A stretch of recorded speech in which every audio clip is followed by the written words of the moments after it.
नमस्कार, आप देख रहे हैं भारत की बात। मैं हूं आपके साथ रेखा मिश्रा। भारत की बात में आज कई सारे मुद्दों को लेकर के बातचीत होगी, लेकिन शुरुआत जो है वो हम झारखंड से करेंगे, क्योंकि झारखंड में इस साल के अंत में विधानसभा चुनाव होने वाले हैं और विधानसभा चुनाव को लेकर कई तरह की खबरें सामने आ रही है। कई जगहों पर खबरें ये भी आ रही है, जो हमारे सूत्र बता रहे हैं, समय से पहले विधानसभा चुनाव जो है वो राज्य में हो सकते हैं, लेकिन उससे पहले इंडिया अलायंस की एक बड़ी बैठक जो है वो बुलाई गई है और ये बैठक कई मायनों में बेहद ही महत्वपूर्ण मानी जा रही है। चूंकि हेमंत सोरेन के जेल से बाहर आने के बाद पहली दफा ये बैठक जो है वो होने जा रही है और जेएमएम के कार्यकारी अध्यक्ष होने के नाते हेमंत सोरेन इस बैठक का नेतृत्व भी करेंगे। चूंकि राज्य में इस वक्त जेएमएम पार्टी के नेतृत्व में सरकार जो है वो चल रही है, इंडिया अलायंस की सरकार है, जिसके मुखिया चंपाई सोरेन है। लेकिन जिस तरीके से हेमंत सोरेन के बाहर आने के बाद ये बैठक बुलाई गई है, इन बैठकों को कई मायनों में महत्वपूर्ण माना जा रहा है। हम आपको अपनी इस रिपोर्ट में विस्तार पूर्वक बताएंगे कि आखिर इस बैठक के क्या कुछ मायने हैं। दरअसल झारखंड की सियासी हवा जो है वो गर्म हो गई है। इंडिया गठबंधन ने एक बड़ी बैठक बुलाई है। बैठक पूर्व मुख्यमंत्री हेमंत सोरेन के नेतृत्व में होने वाली है, जिसमें झामुमो, कांग्रेस, राजद और लेफ्ट के नेता मौजूद रहेंगे। अगर देखें तो हेमंत सोरेन के जेल से बाहर आने के बाद यह पहली बैठक गठबंधन की है। इस बैठक में ही आने वाले विधानसभा चुनाव से लेकर मौजूदा राजनीतिक हालात पर मंथन किया जाएगा। साथ ही लोकसभा चुनाव के परिणाम की समीक्षा भी की जाएगी। बैठक पूर्व मुख्यमंत्री हेमंत सोरेन के आवास पर बुलाई गई है। अब विधानसभा चुनाव भी झारखंड में होना है। चर्चा है कि समय से पहले ही चुनाव की घोषणा की जा सकती है। चुनाव को देखते हुए हेमंत सोरेन जो है वो झामुमो के फिलहाल कार्यकारी अध्यक्ष के नाते इस बैठक में आगे की रणनीति के बारे में सभी के साथ चर्चा करेंगे। किस तरह से अधिक सीट को गठबंधन के खाते में डालना है, इसे लेकर एक मजबूत रणनीति तय की जा सकती है। चुनाव को देखते हुए आने वाले दिनों में कई कार्यक्रम भी तय किए जा सकते हैं। हेमंत की कोशिश है कि सभी नेता ज़्यादा से ज़्यादा जनता के बीच जो है वो मौजूद रहें, क्योंकि जनता जनार्दन जो है वही असल फैसला तय करती है। भले ही नेताओं की ओर से किसी भी तरह का आरोप प्रत्यारोप क्यों ना किया जाता रहा हो, जनता जो है वो महत्वपूर्ण है। तो ऐसे में नेता जो है वो ज़्यादा से ज़्यादा वक्त जो है वो जनता के बीच बिताएं। इसके अलावा झारखंड में मंत्रिमंडल विस्तार पर भी इस बैठक में बात हो सकती है। चंपाई कैबिनेट में मंत्रिमंडल विस्तार पिछले सप्ताह होना था। कई नाम की चर्चा थी, लेकिन कुछ अंदरूनी कारणों ने इसे टाल दिया। हो सकता है कि इस बैठक में हेमंत मंत्रिमंडल विस्तार के नाम पर भी मुहर जो है वो लगा सकते हैं। वहीं एक कांग्रेस और एक झामुमो से मंत्रिमंडल में शामिल होना है। अब यह जिम्मेवारी किसे दी जाएगी, इसे लेकर लगातार मंथन का दौर जारी है। लेकिन हेमंत सोरेन की मौजूदगी में अब इस पर मुहर लगाई जा सकती है। इसको लेकर चर्चा जोरों पर है। चूंकि झारखंड में इस साल के अंत में जो है वो विधानसभा चुनाव होंगे और समय से पहले चुनाव होंगे, इसकी सुगबुगाहट बढ़ चुकी है। तमाम नेताओं ने तैयारियां शुरू कर दी है और हेमंत सोरेन ने उलगुलान की भी शुरुआत कर दी है और इस शुरुआत के साथ ही वो झारखंड की 81 विधानसभा सीटों का भ्रमण भी करेंगे। लेकिन कल जो बैठक बुलाई गई है, ये बैठक कई मायनों में महत्वपूर्ण है।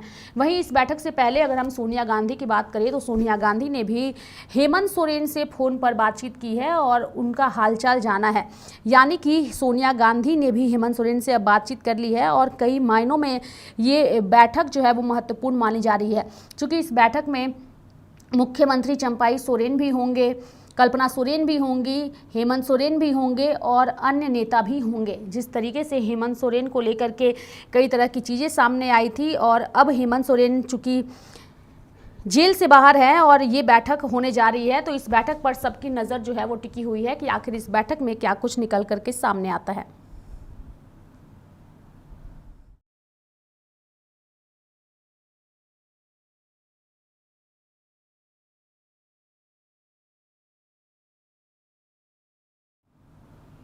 तो हेमंत सोरेन कल जो है वो बैठक करने वाले हैं और इस बैठक पर सभी की नज़र टिकी हुई है। बढ़ेंगे आगे और बात करेंगे प्रधानमंत्री नरेंद्र मोदी की, जिन्होंने लोकसभा में राष्ट्रपति के अभिभाषण पर जो है वो आज धन्यवाद प्रस्ताव दिया और इस दौरान उन्होंने जमकर कांग्रेस पार्टी और विपक्ष के नेताओं पर हमला बोला। लेकिन धन्यवाद प्रस्ताव की शुरुआत उन्होंने किस तरीके से की, वो हम आपको सुनाते हैं। आदरणीय सभापति जी,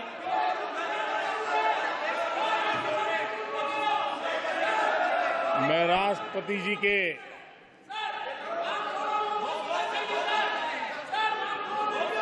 भाषण के प्रति आभार व्यक्त करने के लिए उपस्थित हुआ हूं।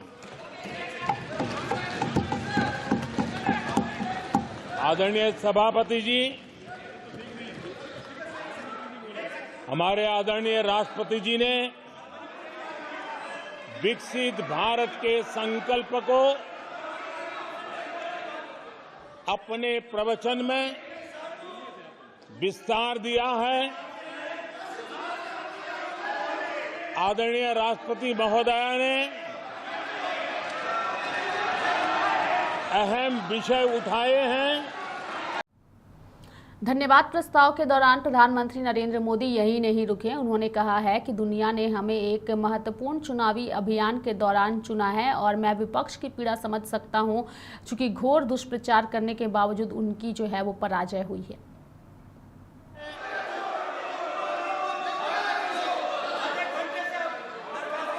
दुनिया के सबसे बड़े चुनाव अभियान में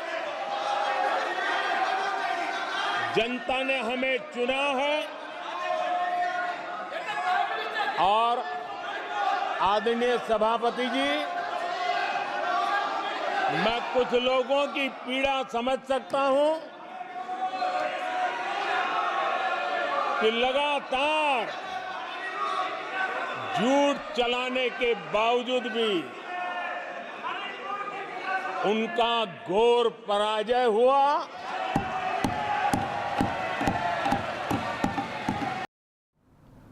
प्रधानमंत्री नरेंद्र मोदी ने लोकसभा में राष्ट्रपति के अभिभाषण पर धन्यवाद प्रस्ताव पेश किया और साथ ही पहली बार चुनकर आए हुए सांसदों की जमकर सराहना भी की। कल और आज कई माननीय सदस्यों ने राष्ट्रपति जी के अभिभाषण पर अपने विचार व्यक्त किए हैं। मैं विशेष करके जो पहली बार सांसद बनकर के हमारे बीच आए हैं और उनमें से कुछ आदरणीय साथियों ने अपने जो विचार व्यक्त किए, संसद के सभी नियमों का पालन करते हुए किए।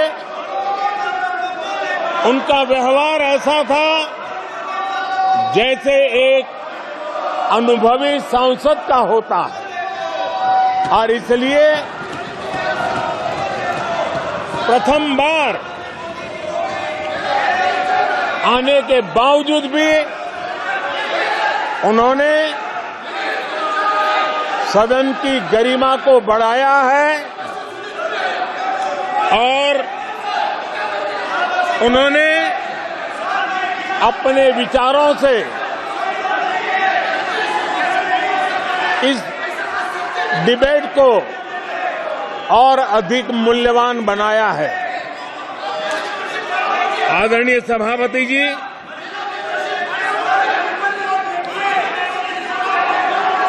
देश ने एक सफल चुनाव अभियान को पार करते हुए विश्व को दिखा दिया है कि ये दुनिया का सबसे बड़ा चुनाव अभियान था।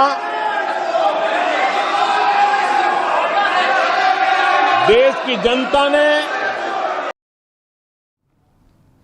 प्रधानमंत्री नरेंद्र मोदी ने धन्यवाद के साथ साथ हम तुष्टीकरण नहीं संतुष्टीकरण के विचार पर जो है वो चल रहे हैं और इसके साथ ही उन्होंने कांग्रेस पार्टी पर तंज भी कसा।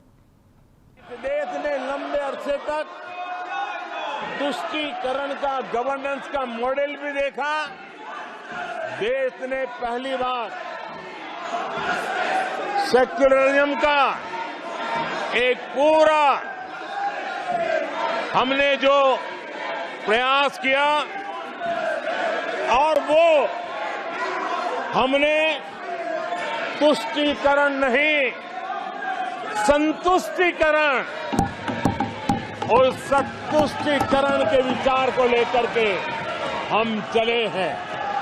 और जब हम संतुष्टीकरण की बात करते हैं तो इसका मतलब है कि हर योजना का सैचुरेशन गवर्नेंस की आखिरी व्यक्ति तक पहुंचने की हमारी जो संकल्पना है, इसको परिपूर्ण करना।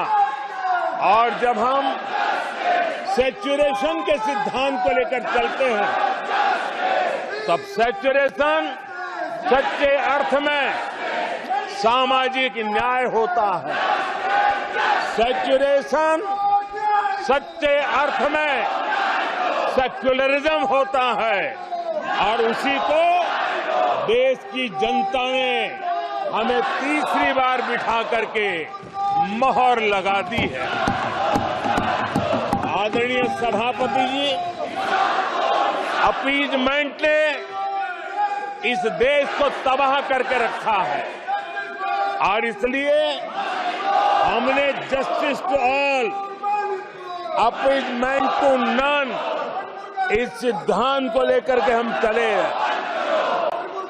आदरणीय सभापति जी, 10 साल के हमारे कार्य को देखने परखने के बाद भारत की जनता ने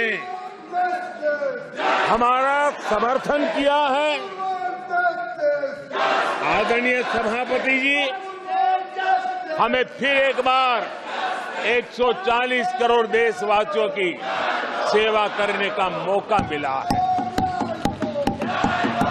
आदरणीय सभापति जी, इस चुनाव ने इस बात को सिद्ध किया है कि भारत की जनता कितनी परिपक्व है। भारत की जनता कितने विवेकपूर्ण रूप से और कितने उच्च आदर्शों को लेकर के अपने विवेक का सद्बुद्धि से उपयोग करती है। और उसी का नतीजा है कि आज तीसरी बार हम आपके सामने, देश की जनता के सामने नम्रतापूर्वक सेवा करने के लिए उपस्थित हुए हैं।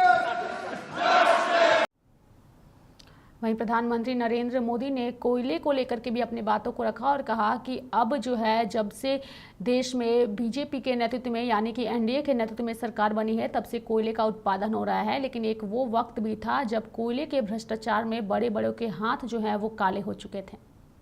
आदरणीय सभापति जी, वो एक जमाना था जब कोयले घोटाले में बड़ों के हाथ काले हो चुके थे। आज कोयले का सर्वाधिक उत्पाद, सर्वाधिक प्रोडक्शन, आज कोल प्रोडक्शन के विक्रम हुए हैं। और इसी के कारण देश अब कहने लगा है, अब भारत कुछ भी कर सकता है। आदरणीय सभापति जी, वो एक समय था 2014 के पहले, जब फोन बैंकिंग करके बड़े बड़े बैंक घोटाले किए जा रहे थे। अपनी पर्सनल प्रॉपर्टी की तरह बैंक का खजाना लूट लिया गया था। आदरणीय सभापति जी, 2014 के बाद नीतियों में परिवर्तन, निर्णयों में गति, निष्ठा, प्रामाणिकता की, और उसी का परिणाम है दुनिया की अच्छी बैंकों में आज भारत की बैंकों का स्थान बन गया। आज भारत की बैंक सर्वाधिक मुनाफा करने वाली बैंक बन गई। तो मेरे साथ भारत की बात में आज के लिए इतना ही। तब तक के लिए आप देखते रहिए लाइव इंडिया हर पल। नमस्कार।